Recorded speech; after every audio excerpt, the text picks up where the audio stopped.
The sun rises over the peaks of the Andes, and reveals the towers on the Cathedral Basilica of the Virgin of the Assumption.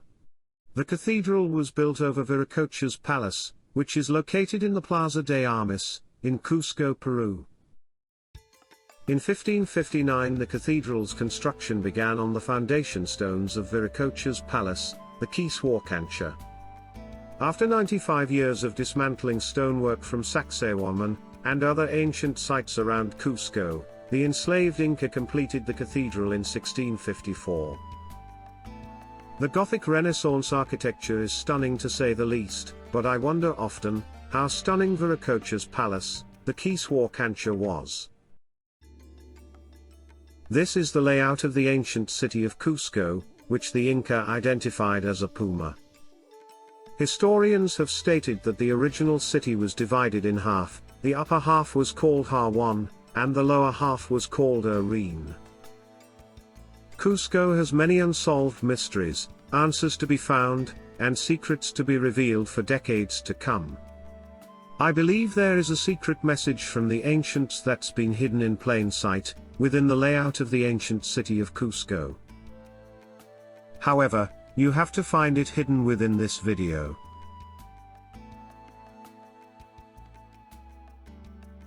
The historical city of Cusco has been encircled by the ever-growing communities that have expanded into the ancient bed of Lake Morkel. The pre-Inca citadel of Saqsaywaman is perched above the city of Cusco, a constant reminder of times we have yet to remember. Saqsaywaman is breathtaking at first sight and will leave you with an impression that you'll be thinking about for decades. The outposts of Saqsaywaman radiate out of the navel of the Incan Empire, Cusco, Peru, and connects with the 25,000 miles of the Inca Trail. Traveling by road, Tambomachay is located about 10 kilometers from Saqsaywaman, along the paved section of the Inca Trail that takes you into the Sacred Valley. But first, before we explore the Sacred Valley, we need to visit the archaeological sites between Tambomachay and Cusco. The actual site of Tambomachay is about 1/2 hectare, that's 1 1/4 acres of canyon floor and hillside, which isn't excessively big. We are going to Tambomachay first, because of its location along the road into the Sacred Valley, and being furthest away but within the close vicinity of Saqsaywaman. About a kilometer away from Saqsaywaman, just beyond this stand of eucalyptus trees, lies the enigmatic and mysterious Waka of Kinko. The limestone outcrop holds many secrets from times that have all but slipped into obscurity. We'll visit Kinko and Kinko Chico in another video, but for now let's head up the highway and get to Tambomachay.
there are 2 boiling springs that have been channeled to carry crystalline water to the fountains throughout the year.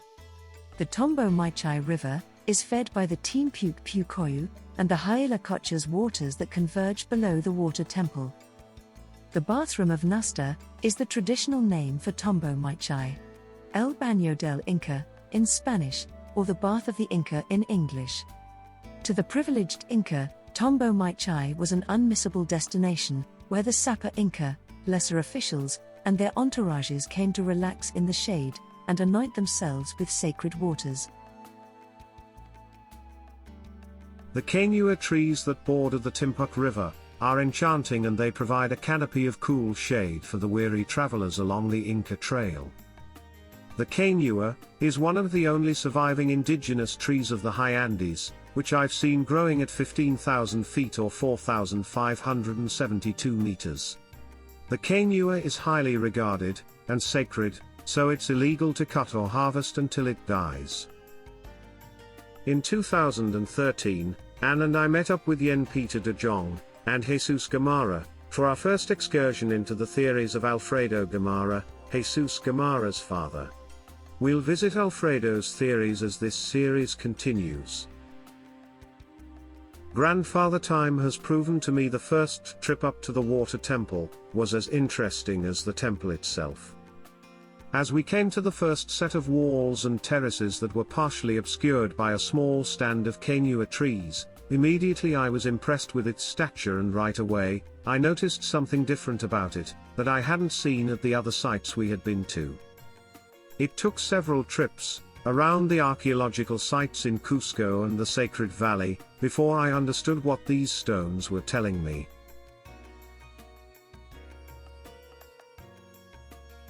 My first impression of the stonework was this is sloppy craftsmanship, and it was a later addition to the archaeological site.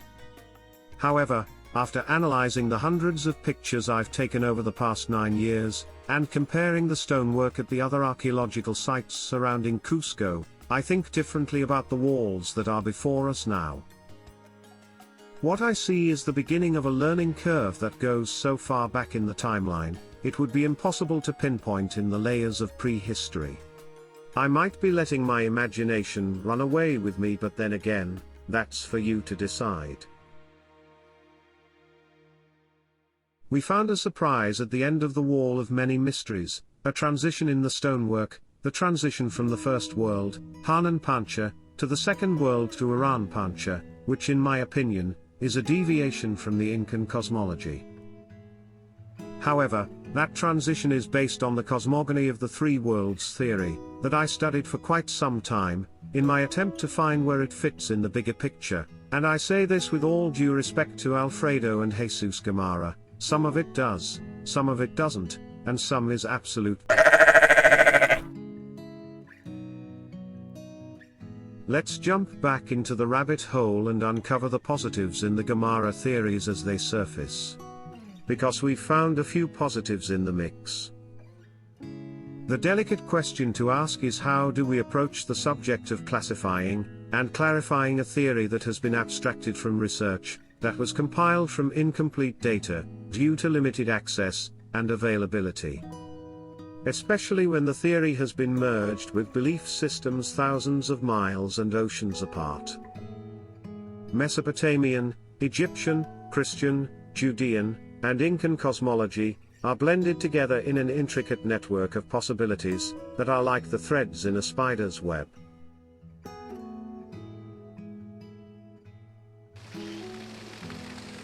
Before we came to Peru to study the stonework, we had been studying the works of James Churchward, Augustus Le Plujon, James Maxlow, Charles Hapgood, and biblical inconsistencies, just to name a few. We felt the claims made by the Gamarra father-son team needed closer inspection, and we started with boots-on-the-ground observations. In the beginning it was an absolute mess, a quagmire that required years of thought to sort through and make any sense of the claims. Throughout this series we'll visit with the research that influenced us and kept us searching for answers. We visited Tambomachay numerous times and passed by this work of art, thinking this was just another fountain. I mean, if you've seen one fountain, you've seen them all, correct? Wrong. With closer inspection during the fourth trip through, while making this video clip, we located the Bath of the Inca. This was a lesson from the book, hidden in plain sight, and the best reason we found to justify revisiting the sites multiple times.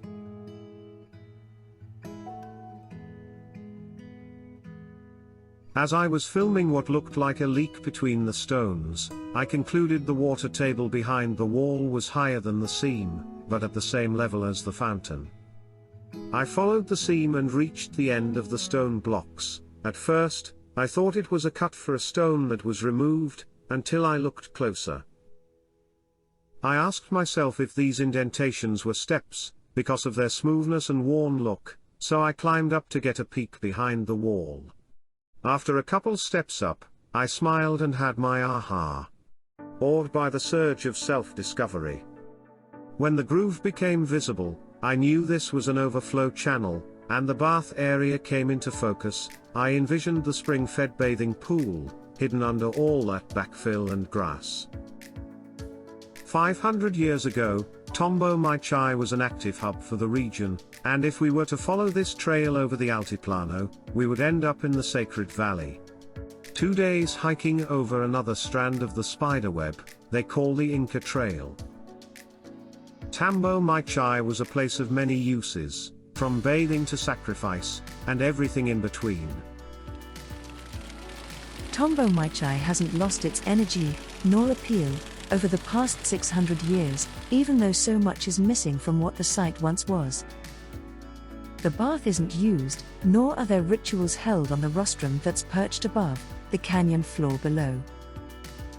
The meaning of Tambomachay has deep roots that are anchored in the times when man first discovered the canyon. The Quechua name for Tambomachay is Tambomachay, meaning resting place. After a bit of research, we found Tambo means meeting place, and Machay is the name of the cave above the spring-fed temple. The bubbling crystalline waters that feed the three waterfalls are channeled through carefully engineered stone aqueducts that send the water cascading over the terraces in narrow channels. The system regulates the flow year-around, whether it be a wet season or not. The magnificent polygonal walls take on a pyramid shape as they reach up the slope of the hillside, below the trail that leads to the Machay cave. The chilly waters of the spring were worshipped as a life-giver, and was the nucleus of many rituals. We've located some very interesting images in the polygonal stonework in Cusco, images that defy definition. There are those that say it's pareidolia, I say they are messages encoded in stone. We discovered that it depends on the season one visits the sites, whether or not the images are suppressed, in the colors of Cusco's changing seasons, or not. If we take another look, I'll point out something we missed on our first visit.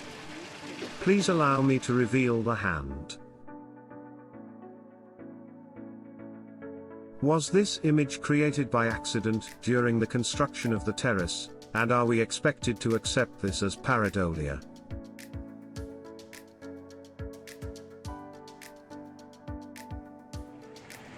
This clip was taken during the wet season, and luckily the spring was flowing strongly. The roar of the waterfalls is magnified as it reverberates off the canyon walls, and the moisture in the air makes for favorable conditions to film also. The waterfalls are fed by the Puca spring that percolate through the limestone crust below. During our visits to Tambomachay throughout the years, we've observed the different flow rates of the spring, from season to season. We hope you enjoyed this little journey on the path of new insights into the world of ancient times, created in eras gone by. In the next episode of the Outposts of Saqsaywaman, we'll visit Puca Pucara and Kinko. Before we go, let's take a quick walk up to the rostrum and get a view of the canyon from above. Within the line of sight of the rostrum, on that hilltop in the distance, are the ruins of the Inca fortress, Puca Pucara, the Red Fortress. The fortress was the guardian of the canyon that harbors Tambomachay, and the trails into the sacred valley. The fortress was placed in a strategic position because Tambomachay was a major trading hub, both in and out of Cusco. That said, only the privileged were allowed to access the sacred valley using this route. The cave of Tambomachay and the springs that flow here tell us that this area was inhabited long before the temple was constructed. As you can tell, Tambomachay has more history than the stones can tell us. Until next time, we wish happy trails before you, as we wander over to Puca Pucara and Kinko to see what they can add to the mystery of the outposts of Saqsaywaman.